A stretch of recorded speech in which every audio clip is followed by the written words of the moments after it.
Bom, Leda, em primeiro lugar, quando eu escrevi o livro Ansiedade, Como Enfrentar o Mal do Século, eu finalizei, inclusive, na Tchecoslováquia. Lá tinha livros publicados e estava no hotel, precisava terminar um livro onde eu abordasse sobre a síndrome do pensamento acelerado. Veja bem, uma criança de 7 anos de idade tem mais informações que, por exemplo, John Kennedy, que dirigia os Estados Unidos no auge da Guerra Fria, na década de 60, e mais do que Abraham Lincoln, na década de 60, também no século XIX.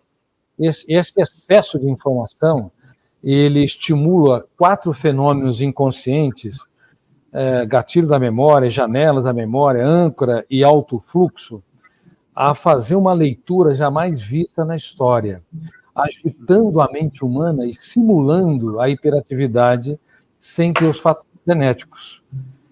E gerando sintomas como sofrimento por antecipação, necessidade neurótica de evidência social, também ruminação de perdas, mágoas e frustrações, e até baixo limiar para suportar frustrações. Ou seja, pequenos problemas têm um impacto muito grande. Quando eu escrevi, portanto, o livro Ansiedade, Como Enfrentar o Mal do Século, reitero, eu não imaginava que ele causasse tanto impacto, porque se dizia que a depressão era o mal do século.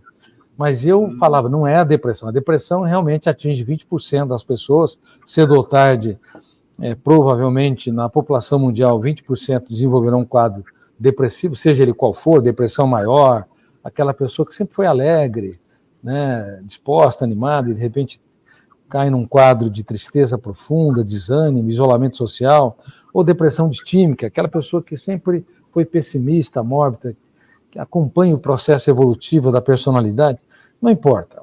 Se dizia na psiquiatria, a nível mundial, que era depressão. Aí eu abordei, não, tem algo que está errado. Os sintomas da ansiedade são muito mais proeminentes, intensos, e estão atingindo crianças, adolescentes e adultos no mundo todo. E este livro, Ansiedade, falo com muita humildade, ele acabou se tornando um livro mais lido na década passada e talvez um dos livros mais lidos da história do Brasil. Foram milhões de exemplares e as pessoas começaram a entender que há uma diferença entre hiperatividade de fundo genético, que atinge 1% a 2%, do que a ansiedade, que é patrocinada por essa vida agitada, ansiosa, tensa.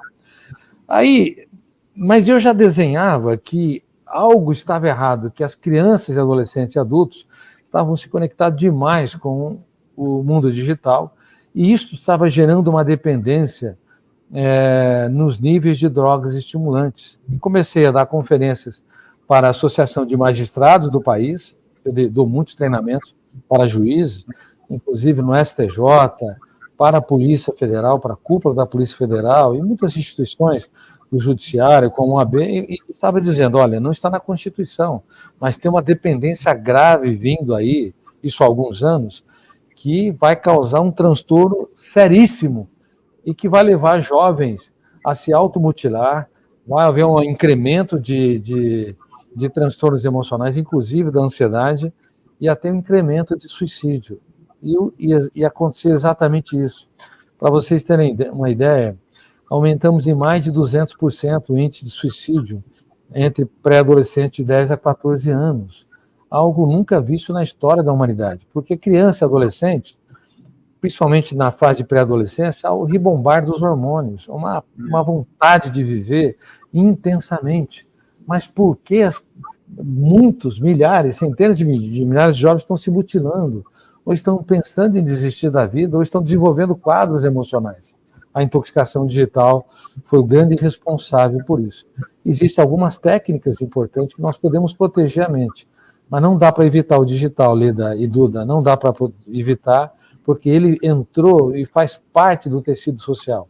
Melhorou a produtividade das empresas, melhorou o acesso à informação, democratizou e também a comunicabilidade, só que trouxe como consequência um transtorno gravíssimo, que é uma intoxicação digital, que não é apenas um estado de dependência por algumas horas, gera, de fato, um transtorno emocional com consequências sérias para a saúde mental e para as relações socioemocionais.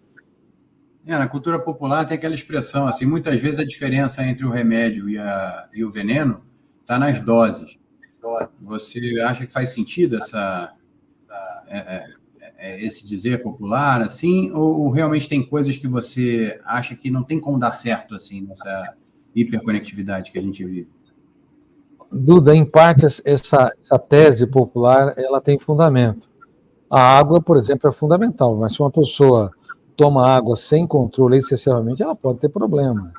Um antibiótico, ele tem uma dosagem correta. Se você toma uma dosagem muito elevada, isso é problema. Você pode, inclusive, destruir toda a microbiótica do organismo. Nós temos bilhões de bactérias saudáveis e que ajudam no processo digestivo e na destruição enfim, de proteínas para você ter aminoácidos. Vocês estão falando até de uma alimentação saudável. Então, tem toda uma microbiótica. Então, tomar antibióticos em excesso é um problema. Tomar antidepressivos em excesso é um problema. Antidepressivos raramente causam dependências, mas é um problema quando você toma, porque você tem efeitos colaterais. Agora, ansiolíticos têm muito mais facilidade de provocar dependência, porque eles têm ação curta e rápida. O antidepressivo, normalmente, os antidepressivos têm um efeito que demora de 14 dias em diante para fazer um efeito mais pleno, ao passo que um ansiolítico ou um tranquilizante menor, você tem em meia hora um efeito, em 4 a 6 horas um efeito pleno, entendeu? Dependendo do medicamento, obviamente. E quanto mais efeito curto e rápido, mais gera dependência. Tudo que tem ação rápida e intensa no psiquismo pode gerar dependência. E por que as redes sociais têm gerado dependência? Porque os efeitos são rápidos, são curtos.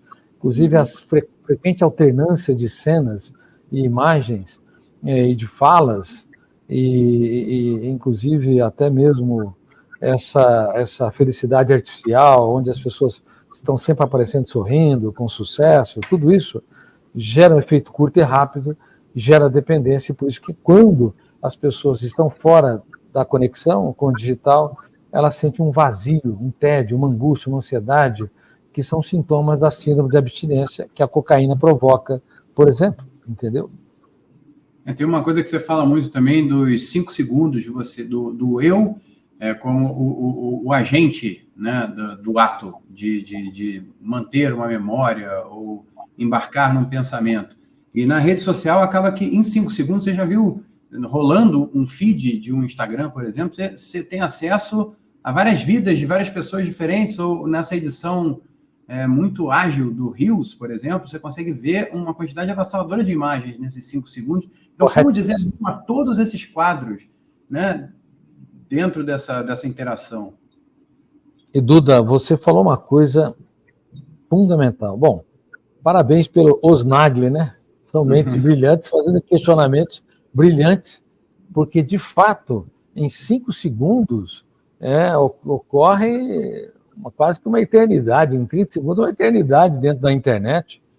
E isso tudo é registrado por um fenômeno que Freud não teve oportunidade de estudar, Piaget, Vygotsky também não tiveram oportunidade, Kant, Hegel, os filósofos, inclusive os filósofos existencialistas como Kierkegaard, Jean-Paul Sartre, Merleau-Ponty, também não estudaram.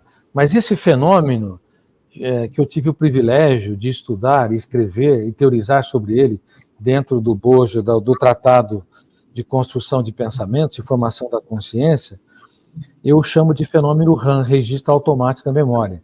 Ele é o biógrafo do cérebro. Se vocês se lembram, Leda, você deve se lembrar muito bem quando o Roberto Carlos ele escreveu uma biografia não autorizada e o Roberto Carlos judicializou a questão, não queria que essa viesse a público.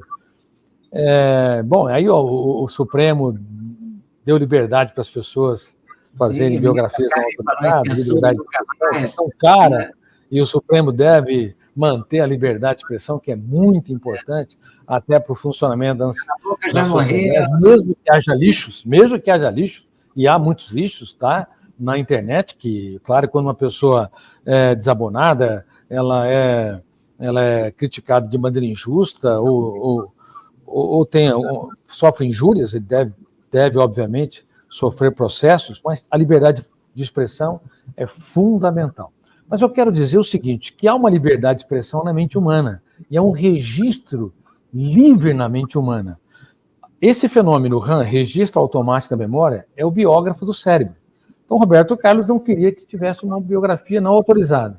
Só que ele não sabia que no córtex cerebral dele, toda vez que ele pensa algo perturbador, é registrado, queira ele ou não.